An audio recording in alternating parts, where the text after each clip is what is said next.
안녕하십니까. 목회 관점으로 본 요한계시록 이윤식 목사입니다. 20장 4절부터 계속해서 하겠습니다. 요한계시록 20장 4절로 6절은 천년 동안 성도들의 통치를 다루고 있습니다. 4절부터 6절입니다. 또 내가 보좌들을 보니 거기에 앉은 자들이 있어 심판하는 권세를 받았더라. 또 내가 보니 예수를 증언함과 하나님의 말씀 때문에 목배임을 당한 자들의 영혼들과 또 짐승과 그의 우상에게 경배하지 아니하고 그들의 이마와 손에 그의 표를 받지 아니한 자들이 살아서 그리스도와 더불어 천년 동안 왕노릇하니 그 나머지 죽은 자들은 그 천년이 차기까지 살지 못하더라. 이는 첫째 부활이라. 이 첫째 부활에 참여하는 자들은 복이 있고 거룩하도다.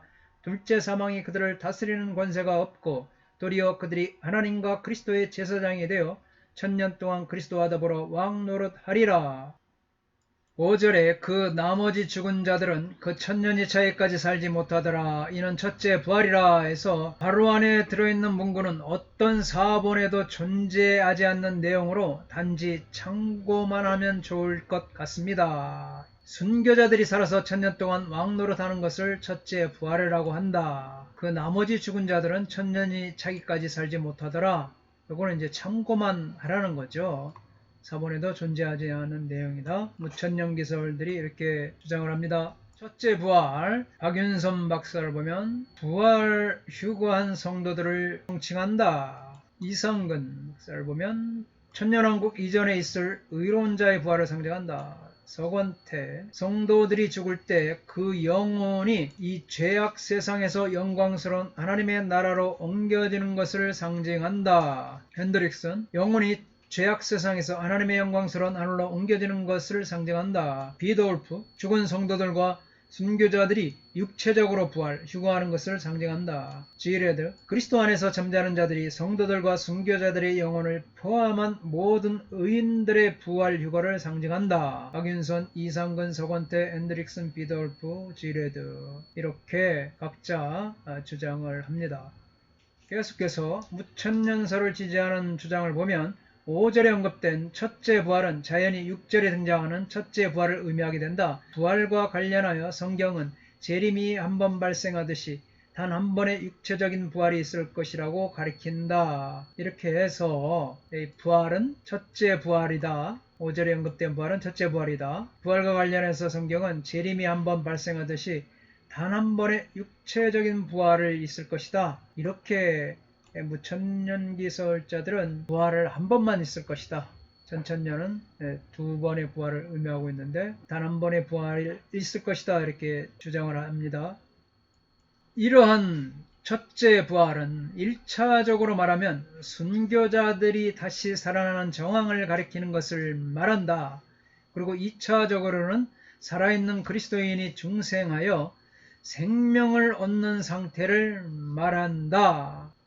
무천년기설을 지지하는 자들은 계속해서 20장에서 부활은 왜 두 개인가? 구약에서 죽은 자들을 만진 사람들은 일주일간 부정했다. 정결케 되기 위해서는 제3일과 제7일 총 두 번에 걸쳐 몸을 씻어야 했다. 이것이 구약의 제의적인 상징으로 제3일에 부활하신 예수 그리스도와 제7일의 두 번째 부활을 상징하는 것이다. 그렇다면 죽은 자들의 영혼이 살아를 이해하면서 시간상 첫째 부활, 의인의 부활과 그 뒤에 이어지는 둘째 부활, 악인의 부활과 실질적인 몸의 부활과 혼동해서 생각해서는 안 된다. 오히려 죽은 자들의 영혼이 죽은 자들이 살아는 재림 이전의 죽은 성도들에 대한 하나님의 평가, 죽은 자만 아니라 살아있는 자까지도 이해해야 된다.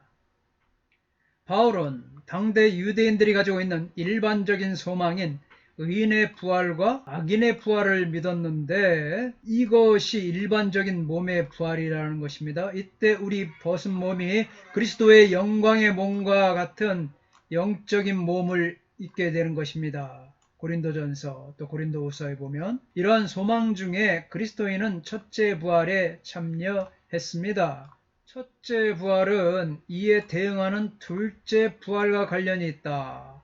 둘째 부활은 뭐냐? 이 세상의 마지막에 발생할 죽은 자들의 일반적인 부활, 즉 몸의 부활이다. 첫째 부활은 이것과는 다르지만 다시 사는 것을 언급하는 것을 분명하다. 첫째 부활을 의미하는 신약의 다른 표현으로는 예수님을 믿고 사망에서 생명으로 옮긴 것, 즉 사람이 그리스도인으로 거듭나는 것을 묘사한 것을 들 수 있다. 요한복음 5장 24절. 그리스도인들은 지금 그리스도와 함께 살아났다. 에베소 2장 5절.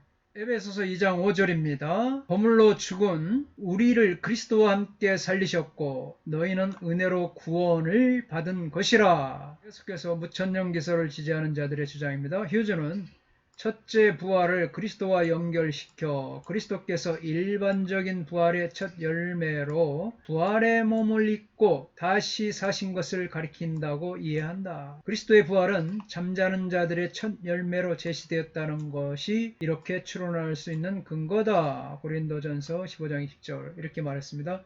이것을 그리스도와 그리스도인이 연합되는 과정에 적용할 때 그리스도를 믿는 사람은 그분과 연합하여 예수 그리스도와 연합하여 영적으로 다시 살아났다는 것입니다. 로마서 골로새서. 그리스도인들은 그리스도의 몸의 부활인 첫째 부활에 참여했기 때문에 살아서 그리스도와 더불어 왕노릇 통치하고 있다. 그러므로 첫째 부활을 성도들이 이 땅이든 하늘에서든지 현재 누리는 부활을 의미하는데 공통점이 있다. 그래서 현재 누린다. 어림부터 재림까지, 즉 과정에서 무천년기설들은 처럼 첫째 부활을 성도들이 땅에서든지 하늘에서든지 현재 누리는 부활을 의미한다. 이런 진리에서 이 땅에서 육체로 죽은 사람들 중에서 그리스도를 믿음으로 영적인 부활, 이 첫째 부활이라고 합니다. 무천년기설들은 영적인 부활을 경험한 성도들은 영적인 사망인 둘째 사망에 이르지 않고 영생의 부활, 둘째 부활, 이들은 이제 몸의 부활로 생각하지 않고 영적인 부활로 또 영생의 부활로 경험하게 될 것이다. 이렇게 주장하죠. 반대로 이 땅에서 성도들을 박해하여 죽게 하는 사람들은 몸으로는 살지만 영적으로는 살지 못하게 된다. 5절을 이렇게 해석합니다. 이들은 영원한 죽음을 받기 위해 다시 살아나 나중에 영적인 사망에 이를 것이다. 이런 도식은 데살로니가 후서에 너희로 환난 받게 하는 자들은 환난으로 갚으시고 환난을 받는 너희에게는 우리와 함께 안식으로 갚으시는 것이 하나님의 공이다. 데살로니가 후서 2장 6절로 7절의 말씀을 인용합니다. 즉 이 세상에서 성도들에게 환난을 가하는 원수들은 첫째 부활에 참여하지 못하고 영적으로 죽은 자들이므로 나중에 둘째 사망에 들어가게 될 것이다.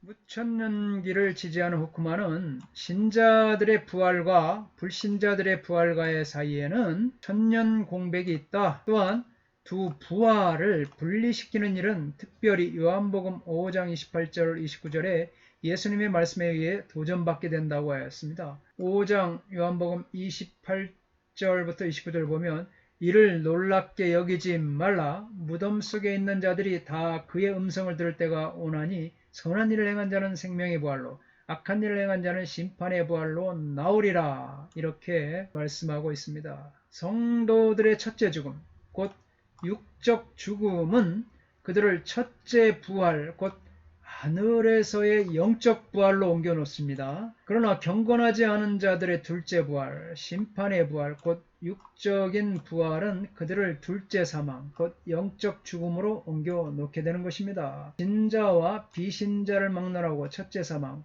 곧 육적 사망이 있는 것처럼 신자와 비신자를 막론하고 둘째 부활, 곧 최종적인 육적 부활이 있습니다. 그러나 첫째 부활은 오직 신자들만 경험하고 반면에 둘째 사망은 오직 비신자들만 경험하게 되는 것입니다. 이번 시간에는 주로 무천년기설을 지지하는 이 첫째 부활에 대해서 말씀드렸습니다. 다음 시간에 계속하겠습니다. 감사합니다.